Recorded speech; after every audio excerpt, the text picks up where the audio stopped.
My name is Linda Whitaker. I'm 58 years old, a widow, and a mother of two.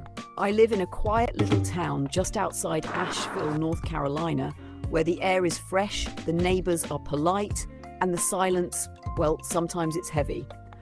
For more than 2 decades, I worked as a senior administrator at an insurance firm. My life has always been about routine. Early mornings, packed lunches, carefully balanced checkbooks. I raised my 2 children, Sarah and Ethan, almost entirely on my own after my husband passed away unexpectedly. Sarah was just 10, Ethan barely 7. Everything I earned, everything I did, it was for them. I never went on vacations. I drove the same car for 15 years. My shoes had worn soles, but their lives were padded. I saved, sacrificed, and supported. I was the mother who never said no, even when I should have. Especially when I should have. A few months ago, Sarah got engaged to her longtime boyfriend, Brandon. She was glowing. She sent me venue options, dress pictures, floral inspirations. Her excitement was real, and so was mine. I wired her $30,000 without her asking. She thanked me over a rushed phone call and promised to send more updates soon. And then, last Thursday, I received an email. No subject line, no emojis, just the name Sarah Whitaker in the sender box. I opened it with my morning coffee, expecting details about the rehearsal dinner or maybe a new menu she was considering. Instead, I found something that will sit with me for the rest of my life. It began, Mom, and it was all downhill from there. Sarah explained that after reviewing the guest list again with Brandon and his parents, they had decided to slim things down. The phrase she used was intimate gathering. The tone was cold, detached, businesslike. She went on to say that they had arranged a live stream link for me to watch the wedding remotely and hoped I'd understand the decision. And there it was. I was uninvited from my only daughter's wedding. After raising her, after funding nearly all of it, I was being offered a link to watch it from the sidelines of my own living room. She even added, should feel just like being there. LOL. That 3-letter abbreviation did more damage than she could ever imagine. But I didn't cry, I didn't respond angrily, I didn't write back paragraphs or demand explanations.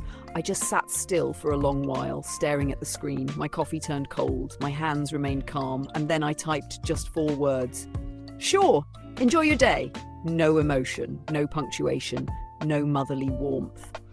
Later that evening, I revisited my accounts. I had already sent over $30,000 for the dress, photographer, venue deposit, and other arrangements. But there was still another $50,000 scheduled to be transferred for the final round of wedding expenses, catering, decorations, and the honeymoon suite. I hadn't told her I was sending it. It was a surprise I had planned for the week before the wedding.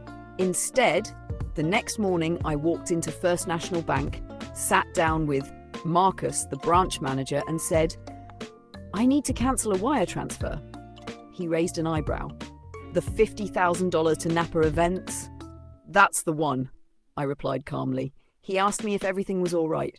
I told him, it's perfectly all right now. That same afternoon, my phone began buzzing. Missed calls, texts, voicemails, all from Sarah and Ethan. Even Brandon tried reaching out.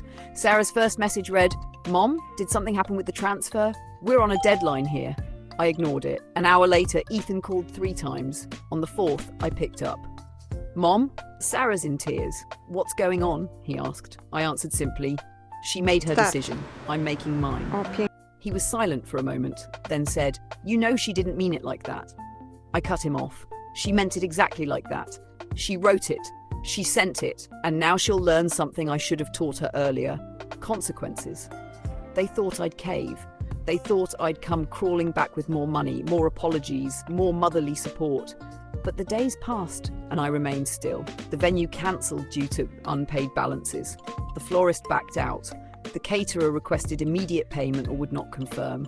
Panic spread across their perfectly curated wedding plans. Eventually, Brandon's parents got involved.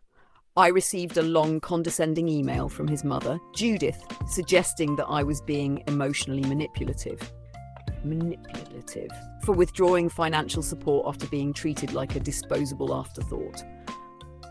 Sarah tried one last time. She sent a voice note at 11:48 p.m. saying she didn't realize how hurtful it came across and that she really wanted me to still be part of the day, even if from a distance. even if from a distance. I didn't respond. The wedding went ahead, apparently in someone's backyard. A friend of Brandon's offered their property. It was modest, rushed, and not at all what they had envisioned. I watched a few clips online later. They looked happy enough, but I wasn't watching for their smiles. I was watching for their eyes, both of them avoiding the camera when family was mentioned in the speeches. 2 weeks later, Sarah called again. This time, she left a voicemail that was less apology, more realization. She said, "Mom, I don't know what I was thinking. I thought keeping things small was what everyone wanted. I didn't think about how it made you feel. I don't expect you to forgive me right away, but I miss you." I haven't called her back yet. It's not because I want to punish her. It's not about revenge anymore. It's about boundaries. It's about recognition. About understanding that a parent's love isn't a bank account, not just filled with money, but filled with decades of unconditional presence. I'm not angry. I'm not bitter. In fact, for the first time in a long time, I feel light. I joined a local book club. I started growing herbs in the kitchen windowsill. I reconnected with an old friend I hadn't seen in 15 years. I realized that I don't need invitations to feel valid. I don't need ceremonies or centerpieces to feel honored. What I needed, what I gave myself, was the right to walk away with dignity intact. If Sarah and Brandon truly want to make things right, they know where I live.